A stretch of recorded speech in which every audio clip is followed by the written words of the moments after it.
Parts can be fed into the bowl either manually by hand or via a bulk loader, which would then come out of the bowl onto upper rollers, into the vibratory chute. From the vibratory chute they would get orientated and come down onto the lower rollers, which would then come into the vibratory rails. If parts aren't orientated, they're blown off via jets. After the vibratory rails, they get fed into the disc to start their inspection. The machine is currently running in continuous, where it will run anything up to 1300 parts per minute, depending on the size of the screw. It can go down to 100 parts a minute. The machine can also run in indexing, which we will demonstrate in a few minutes. The machine is currently working in indexing, where it feeds every other slot and stop. The reason for this is to enable station 1 and 2 to function. Stations 1 and 2 are used primarily for recess checking and or head diameter checking. Again, the machine can work at varying speeds, normally up to approximately 120 parts per minute.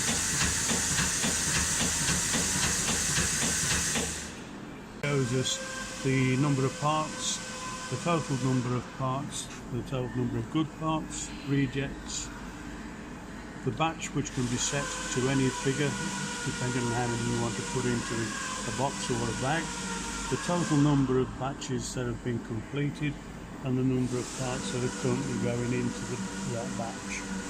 Lower down we've got controls for the disc speed, rail, rollers, chute and bowl. Depending on the size and length of diameter of the screws can be adjusted on there. Disc button to make the disc go, start button to make the machine start, stop. Lower down we have our emergency stop, and over here the control panel for the pneumatics, the vibratory rails for the blow-offs to any parts that haven't been orientated, to feed the parts into the disc, upper, middle and lower, depending on the length of the screw. Exits. In indexing, the first exit will be used. In continuous, only the second and third exits are used. Second exit is always good. Third and first exits are always reject. Okay. As you can see now, we have the screen where the actual measurement is done, where we can check the lengths. Anything that's too short fails to be lit, too long, diameters, so too small in diameter and too big in diameter. On the side we have the control knob to change from indexing to continuous, and further around the machine we have another stop and start button just for ease of access. Proface monitor starts like this and then takes us through to the setup screens, where we're able to change the type of disc that we're using from indexing to continuous and select different functions that we would want to use. Also, it can have a bulk loader and a loading attachment affixed to it. Different screens take us into different settings for setting up station 1 and 2, for diameters, lengths, threads, etc. From there you can go into test selections, which then allows you to do diameters.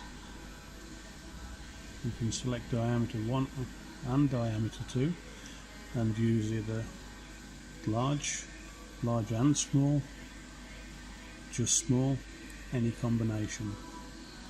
Once these are turned off, they will automatically go off. You can test then also for length, with length test, which, come on, there we are, for too long or too short, depending on what you desire, or both. Using head height, if looking above the disc, same process, selecting too high, too small, or both. Other features then take you through to CD functions for station 1 and 2, looking for too high or too low on either or both station 1 and 2. We don't have the cut detection facility, so on the results screen it gives you a batch that can be set by pressing clear, the number that you desire, enter, and that changes the value to that. Everything else, total parts, total good, rejects, total batch or batch quantity, total batches completed, and how many parts are in the batch that's actually being run.